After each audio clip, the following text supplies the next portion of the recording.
Hey, Storymakers. I'm so excited. Malik here on the podcast in Mockingbird World, Storymaker World, all the worlds.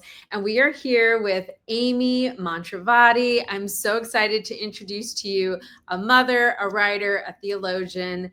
And Amy, welcome to the pod. Thank you for joining us. And we cannot wait to get into your story. Welcome. Well, thank you so much for having me, Mel. I'm excited to talk to you again, having seen you in person recently. So this is great. Amy and I met at a conference a couple years ago, and she was new on the scene in my mind because you had published a book at the time. Maybe that was like a couple years ago. Here we go. And it's called Broken Bonds. It was really exciting. And then I got to see you again and hear from you at the Mockingbird conference. So if you want to dig in more and learn about Amy, tune into that their podcasts out too on the Mockingbird pod, and you can hear from Amy there. But Amy, we want to hear about you. This is really exciting. I'm always excited to meet other writers and to meet people who are taking really high concepts, bringing them down to earth for the rest of us to digest and really get into it. So Amy, just tell us a little bit about yourself. Like, where are you? Where are you from? How did you get caught up in this gospel story? Well, I am a writer living in Dayton, Ohio. I was actually raised in Michigan, but I'm pretty much a Midwesterner for most of my life, save for a little bit of time in college. And I came to writing novels when my previous career had basically, well, I won't say it crashed and burned. That would be the very negative way of putting it. The positive way would be to say that God closed one door and led me away from one thing into another thing. And my husband at the time when we married was still in the Air Force. So they moved us to Dayton, Ohio, where there's a large Air Force base. And my previous career was in international relations, which is like diplomacy between nations. And there's not a lot of that in Dayton, Ohio. So that forced me to undergo a career change. And the Lord, I guess, I would say now I can see that it was the Lord putting it in my heart. It didn't necessarily seem like that at the time. I just thought I'm at this point in my life where I don't really have anything else going on. If I'm ever going to make a try at writing a novel, I'll do it now. But I can see how through all this, the first 3 novels I wrote were set in medieval times about Empress Matilda of England. And I got to first have that experience of going back into history and taking a story of something that really happened and kind of trying to weave these themes through it. But at that point, I still had not fully come into my understanding I have now of what it means to be a novelist, or specifically a Christian novelist. I was just sort of learning how to write long fiction. I had written lots of things in my college career, but I'd never written a novel before. So that was sort of God just teaching me how the basics of how to write a novel. And during that time, God brought me into discovering the theology of the Reformation. And that experience was very important for me personally, which is something we can talk about. But also through that, I got the idea to write a couple of books that would help tell the story of the Reformation. And this helped me come to a new understanding of my calling as a novelist and a writer, which is to use stories to help communicate spiritual truths. And at the beginning of the first of my 2 novels about the Reformation, Broken Bonds, I say that this is actually a parable. And the parables Jesus told were stories that communicated some kind of spiritual truth that helped people to access things that, rather than, I like to say now, a lot of people would never buy a thick academic work about the Reformation and read it. But they maybe would read a story because you get to see how this is playing out in people's lives. And that makes it very practical and hopefully interesting. So that's kind of how I came to writing these novels. And I will say, just as a little aside, in reference to the recent Mockingbird conference, I bought 2 StoryMaker books and gave them to my nieces. And I believe their exact words were, this is really cool. So, you never know when you're giving a gift to 2 12-year-olds. Yeah. How they're who are kind of probably not very excited about anything at this point in their lives. But yeah, they're like, why is my auntie giving me a digital cool. And the biggest thing, I mean, this was truly a great act of self-sacrifice. I gave them the Holy Spirit plushie. Oh my gosh. Which, as you know, I fell in love with the minute I saw it. We'll send you a new one, Amy. At the conference. And but I, the Lord says it's better to give than receive. So I gave it up to them, and they thought that was pretty cool too. So, but I am missing it. So maybe there will be a second purchase. I think you could get hooked up with the Holy Spirit. Yeah, well, I love what you're doing, Amy. And we sort of felt the same kind of desire and urgency of like, we got caught up in the idea of like being able to distinguish the law and the gospel, and like having a clear hermeneutic around like how to read the Bible, how to share the Bible with our kids, like how to find redemptive narratives. And Sally Lloyd-Jones was like is the godmother of being able to make the Bible so digestible for us. And so I think that what you're doing is certain people, what you realize, I think, in this process is like, oh, for some reason, God gave me eyes to see like how these things thread together. And I think that's a unique call. I was at a conference called Hope Words Writers Conference last year. And Hannah Anderson said, she's like, writing is holy work. And I think that's so true in so many ways, especially when you're illuminating and creating like these parables of bringing heavenly truth down to the rest of us who may not read a text, like a giant tome of like, what does the Reformation really mean? But story is like so baked into like how we navigate the world, how we figure out meaning, how we share truth with our kids and families. And so developing characters and getting into like, how did it all come for you, Amy? Like, was the process easy, or do these characters just like jump out for you as you were like developing these storylines?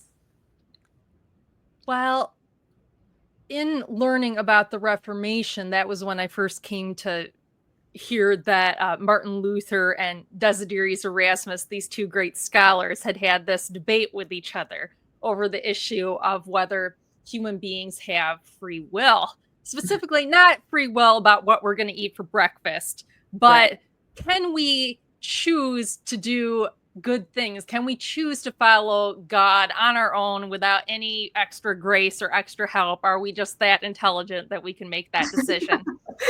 Can we muster up our bootstraps? Right. Yeah. And at the time I was first learning about this was a question that had been on my mind for some time. And I was much more on Erasmus's side of things because I grew up in the United States of America, and I thought we're free individuals. That's what's really special about us. And that God it must be that we have free will, because otherwise we'd just be robots. And otherwise, how could you say that anybody had ever really done anything good? All these types of things are going through my mind. And, I've grown up watching Disney movies that, if you wish upon a star, you can make it happen. Anything you dream could come true. But the thing is, as I was becoming an adult, I was seeing that things don't always work out the way they do in Disney movies. Totally. And actually, going through some experiences like struggling with some depression, anxiety, periods of that, I became quite aware that actually I didn't have any real ability to do a lot of these things. And then the other thing that helped change my mind was I spent 4 years, I said I was in international relations, and specifically I was working in the Middle East, and not located in the Middle East, but working at, understanding the conflicts of the Middle East.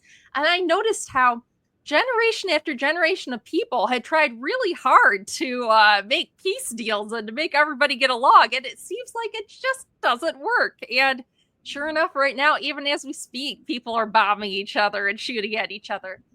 And I said, wait a minute, are we not actually good? Are we like, are we the baddies actually? And along with all that, I had really struggled with not having much assurance of my salvation because I at least had the impression, whether this is what people were trying to teach me or I just took away the wrong thing, that, it was about sort of working up faith in yourself, that faith was you making a rational decision. And although the church I had grown up in said that, we did have assurance of salvation, I didn't feel very assured because I knew that I had doubts and I wasn't sure if my faith was strong enough. So anytime I would experience those doubts, I'm like, oh gosh, I am in trouble. So I decided when I first heard about this debate they had gotten into that I would try reading the 2 books, which was a bit of an undertaking. But it was very interesting because at first when I read Erasmus's book, I'm like, oh yeah, he's making some good points. Then when I read Luther's book, which is much longer and very repetitive, it wasn't so much that any one point he made was so convincing on its own, but just being constantly beaten again and again and again with the same points at the same time as I was having these experiences in my life and just feeling the older I got that, gosh, I'm just such a sinner. There's like, I need 100% grace. I don't need just a little, I need all of it, And I came to see that actually it's not about realizing that we don't have free will, that actually we're, the way Luther would put it, we're turned in on ourselves. Yeah, the nasal gazing. Yeah, we're just not able to move out to other people and love on our own without grace. We're not able to grasp God. He has to reach down and grab us. Yeah. And realizing that actually was very freeing because now I realize that even if I have a day where I'm feeling like my faith isn't as strong, that doesn't mean that I'm not really united to Christ, that I don't really have salvation. That actually it's not so much about me holding on to God, it's that he's holding on to me. Yeah. And that was just a really important experience for me. And the thing about this law gospel distinction is that it can feel maybe very academic, sort of didactic. Okay, this is the kind of thing that if you're a theologian, you're worried about, but how does it affect me in my daily life? What I realized in looking at the stories of Luther, Erasmus, and also Luther's colleague, Philip Melanchthon, as I was beginning to get ready to write these books, I was studying their life histories a lot. And I was seeing these law gospel principles play out in their lives. And that's what made me realize I could kind of write law gospel novels. And what you see with Erasmus is even though he believes that he has a much better opinion of human beings and their innate goodness, and he believes that we are free to choose to do good things. If you read his letters, he's always worried. He's constantly afraid about what's happening in the world. He's really confused. He's like, why aren't people behaving the way that they're supposed to behave? And you can tell that even himself, he doesn't seem like he feels he has any personal connection with God. And whereas when you read Luther's letters, you see that he's a very messed up human being. He's got lots of things wrong. He's in touch with this grace. He just keeps saying, he doesn't say, oh, I'm such a great person. He says, oh, I know that God's forgiving me in spite of the fact that I've got all these issues. And I found that very endearing, even though there are things that Luther wrote that I just shake my head and go, what were you thinking? What does endear him to me is that he is very gospel focused. So I began to realize that even my daily life as a mother, as a wife, all the things I'm trying to do, even as a writer, I've had just recently, I've submitted articles to multiple organizations that have turned me down. Does that mean I'm a complete failure? Well, no, because actually that's not where my worth and my identity is coming from. Yeah. And yeah, and I think this is so important, especially for all of us grownups out there, because this, I think, vision and setting our gospel imagination on this idea of like God reaching down to us versus us reaching up to God. And like when you pointed out about Erasmus, like feeling so disappointed and frustrated with the people around him, that is so practical and true for parenting and with our own churches or ministries that we're in. If we really think that they've got control or they could make all the right choices, they just have to like get it together and do it, then that just is a recipe for resentment, disconnection, no place for grace, no place for I'm sorry. It's a lot of you begin to weave these relationships that are not totally honest and not totally connected to the source. And and so much of like when you think about Genesis 1-3, and we're thinking about Adam and Eve reaching up to be just like God, and not realizing that they've been given everything, that really sets everything in towards the wrong direction. And so I think that's what's so important about your book, Amy, and the writing that you're doing, because we need our minds reoriented over and over again. And that comes from all sorts of different directions and avenues. So Amy, in the process of like going through this book and writing, and you have a second book coming, what has sort of been transformative for you? Like what's been a reminder that's come to you again and again in the, maybe you feel more assured? Well, as I started to write these books, my son was about 2 years old at the time.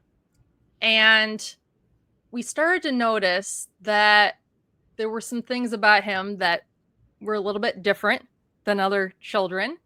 Other children were progressing in a lot of areas, and my son just seemed to be like stalling, like for whatever reason, it wasn't clicking. And coincidentally, at the same time in these novels, Philip Melanchthon, he and his wife have their second child.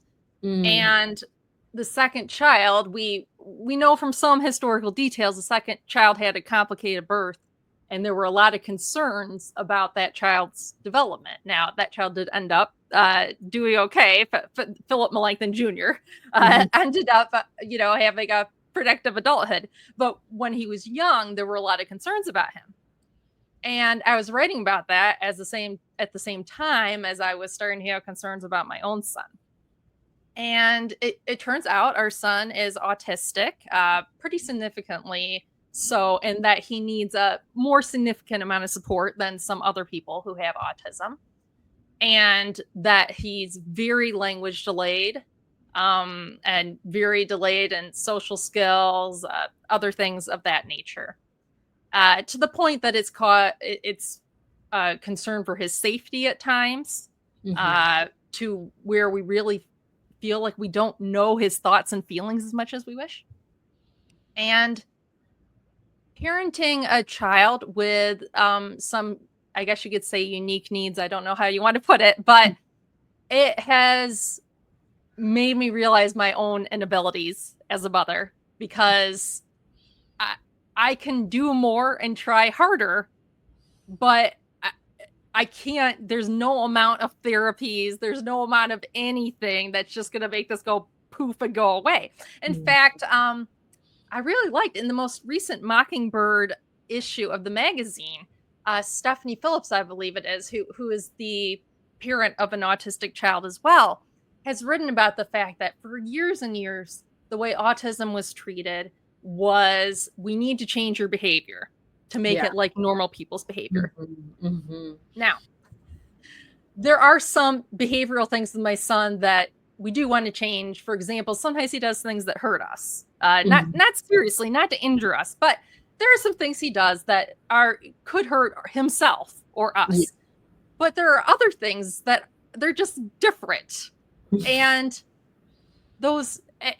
when we get this focus of, well, this is a behavior problem and we just need to change the behavior, instead of looking at my concern is who my son is as a person, wanting him to be able to express that, wanting him to be able to have support as he gets older.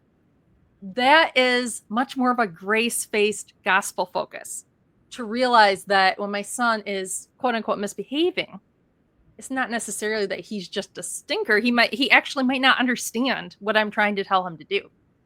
And having that experience while I'm writing these books about how actually we're also dependent on grace and it's not about our performance, it all just kind of came together. And to realize that even though I'm not, on the spectrum, there are other ways that I also have inabilities. There are ways my husband has inabilities, and all of us have them.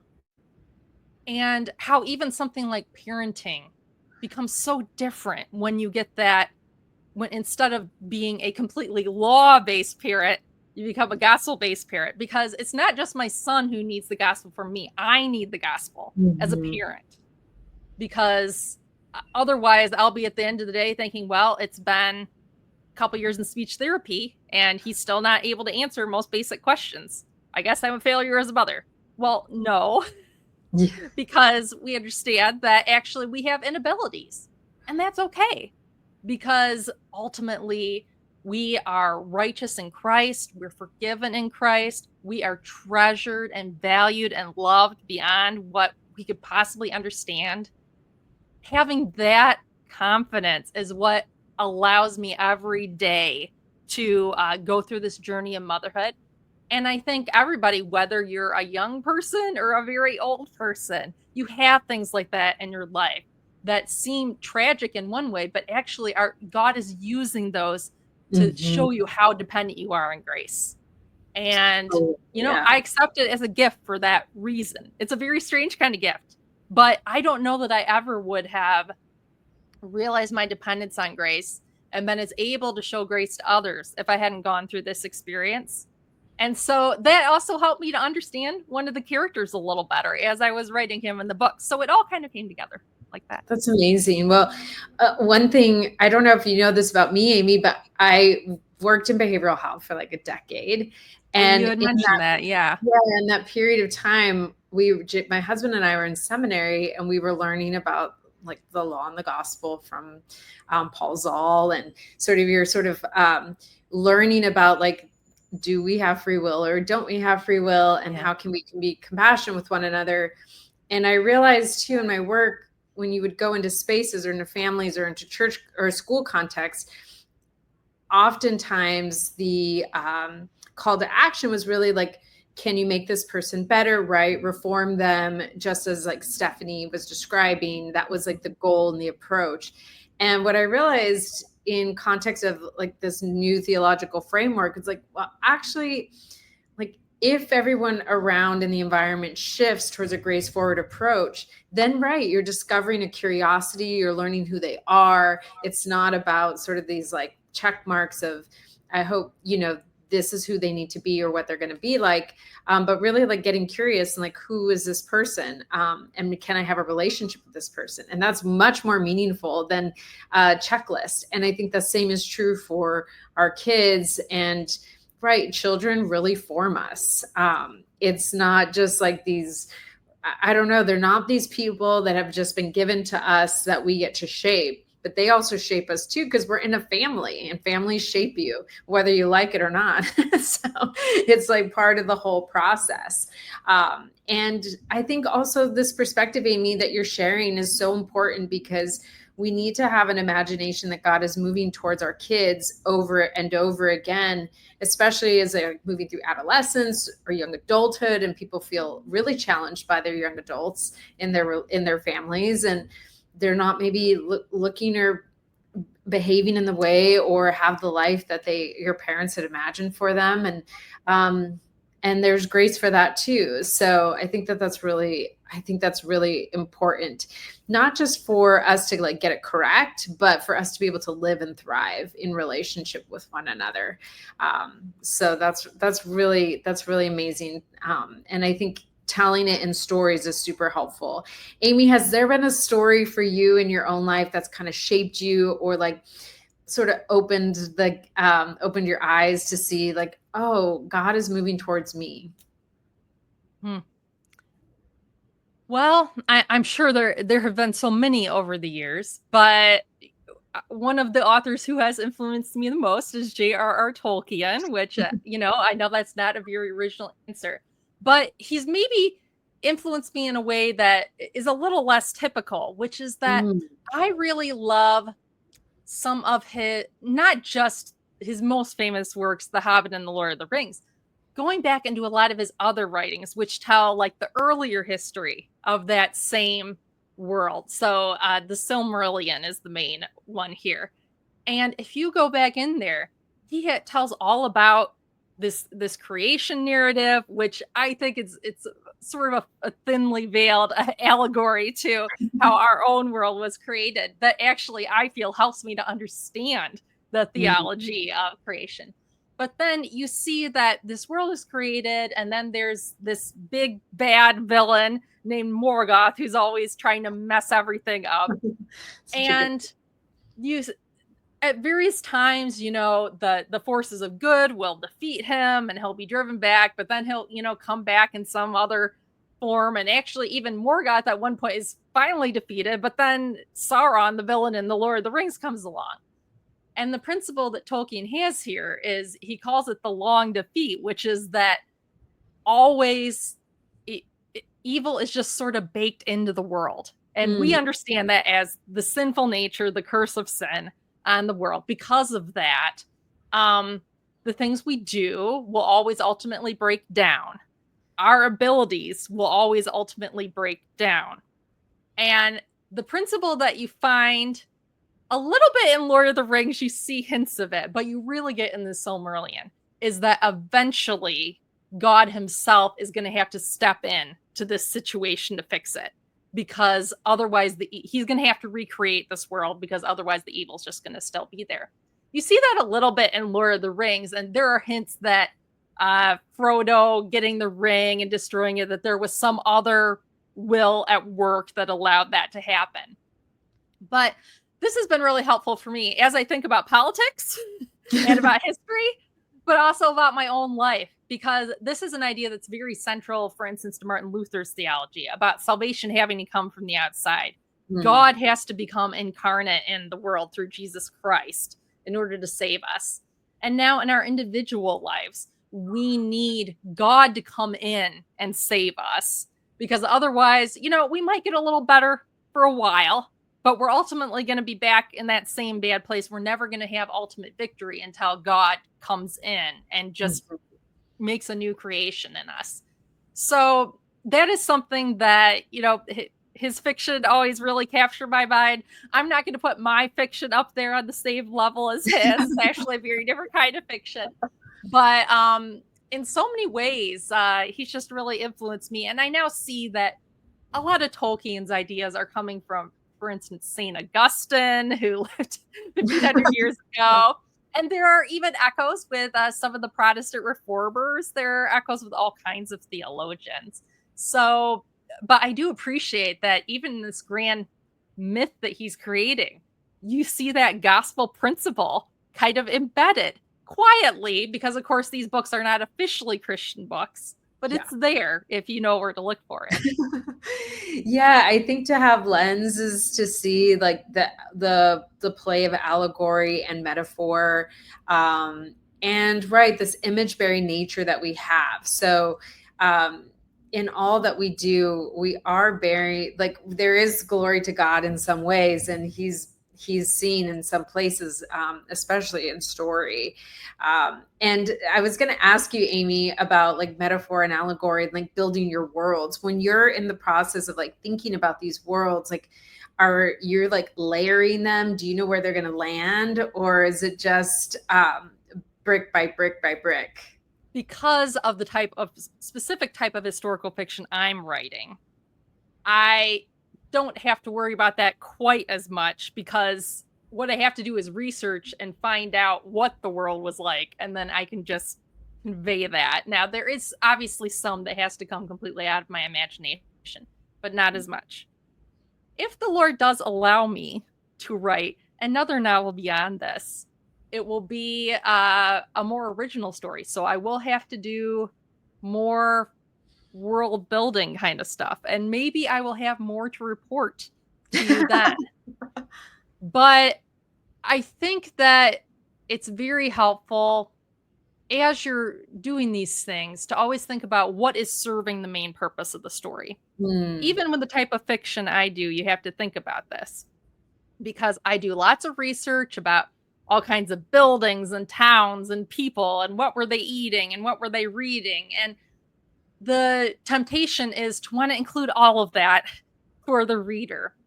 But the important thing actually is, if I'm writing a parable, then what serves the parable?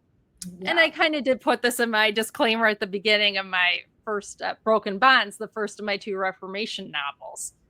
You're not going to see everything that Luther, Erasmus, and Melanchthon did in the years 15, 24, and 25. There's some stuff I completely left out. I'm not going to tell you too much about the type of shoes they wore, because that's just not important. I'm not going to talk about all the work that Luther did putting together the first German language hymnal, because, Protestant hymnal, because it just doesn't apply to the story. So I think there actually is a need, as much as building a world, to keep it contained, because, and this is actually a complaint some people have had about Tolkien, that he feels the need to describe every blade of grass, as people usually say. I think, if you read the Silmarillion, that definitely isn't the case, but I think people are thinking about the first part of the Lord of the Rings there. And, modern audiences don't like that as much. So everything you're doing, it is kind of a balancing act. It has to serve the theological, spiritual purposes. It has to serve, the purposes of just entertainment, because if it's not entertaining, no one's going to want to read it. Then it is just an academic book, and we might as well buy an academic book. So, I think that is really challenging. But, as I'm going along, getting ready to write a book, if I'll be thinking through things, and if something comes to my mind, even something I encounter in my life, I'm like, oh, that's really cool. How could I somehow work that in? Yeah. And I'll sort of have a document where I'm keeping track of that kind of thing. And then I'll see where I can insert it in the story. Well, I think that's such great advice. I mean, not just as a writer and creator, but also just in parenting, or even engaging with our friends about information or a story, because oftentimes we don't edit ourselves and we just want to fully unload, or even when we're interfacing with kids or our nieces and nephews, and just like, I want to tell you all of the things. So it's like, well, I got to think about how I want to tell you that, because, right, you want them to walk away with the summary or the parable or like the important piece of it. And so I think that's great, just in general advice for all of us to be thinking about, like, what is the point? What am I trying to say? Like, is this digestible for the person that's right in front of me? That's so amazing. Well, Amy, I'm so excited for our listeners to know about Broken Bonds. There's a second one coming out.